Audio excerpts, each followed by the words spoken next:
Would you tell us about yourself briefly? What's your main interest and expertise? My main interest is in educational reform, primarily school reform, and I'm engaged in school reform activity in a large number of countries. So my particular interest is in the way in which different countries are tackling the common challenge, and that is that all countries that I work with want to ensure that all of their young people graduate from the schooling system with the knowledge and understanding and skills that will ensure that they are able to be successful in life, in work, and wish to continue to learn. So a commitment to ongoing lifelong learning. South Korean government is trying to nurture global creative talent for the 21st century. So what's your message to deliver in this conference? South Korea, I believe, has it absolutely right. So the new agenda that is being promoted and is on display here at this exhibition with the 100 top schools who are working in areas of the curriculum that are designed explicitly to promote and develop creativity, to build character, to ensure that young people can work collaboratively, that connect community.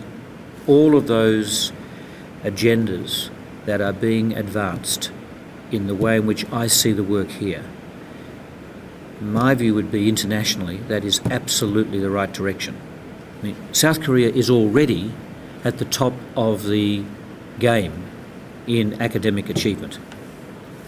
But South Korea would also say that it comes at a cost, that there's an intensification of work for young people, and that means that a number of young people are struggling in that environment. It requires more and more learning time, and therefore not only teachers but also tutors become involved in the work.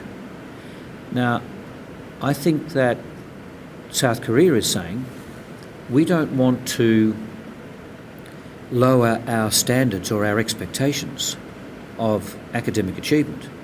We want to balance that with, as you say, a commitment to other skills that will be absolutely vital for thriving and surviving in a 21st century environment.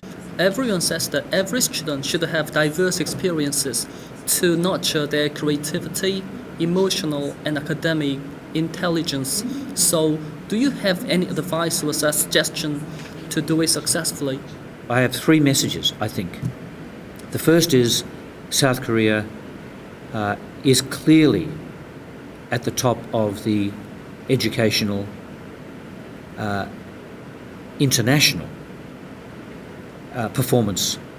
Second, South Korea is saying that's not enough, and there are some challenges and problems, and we're going to address them, and we're clear about the importance of 21st century skills, but particularly using the language of creativity and character and collaboration. And third, we will find ways in which we can do this so that in a country where there will be new challenges emerging, challenges that come from more migration, challenges that come from resettlement, a more diverse population, we want to prepare ourselves for that. So my sense is, as an international educator, that if I look at what South Korea is doing, I know that other places are attempting the same agenda. They come at it with different history and different culture, but they have the same objective. I could quote Finland, Singapore, Australia, China, India, are all talking the same agenda. But South Korea is doing it very well. Do you have any advice how to establish successful extracurricular activities at schools? My argument would be the one that I see here, and that is, if you're going to change the balance of the language that you're using, curricular and extracurricular, formal, informal, core, optional. We talk about it in different ways in different countries, but the idea is to say that all are important. So it's not an add-on, it's not second-class learning, it's vital learning, because often extracurricular activities or co-curricular or more informal or less structured is absolutely the right way to teach and learn the very skills we're talking about.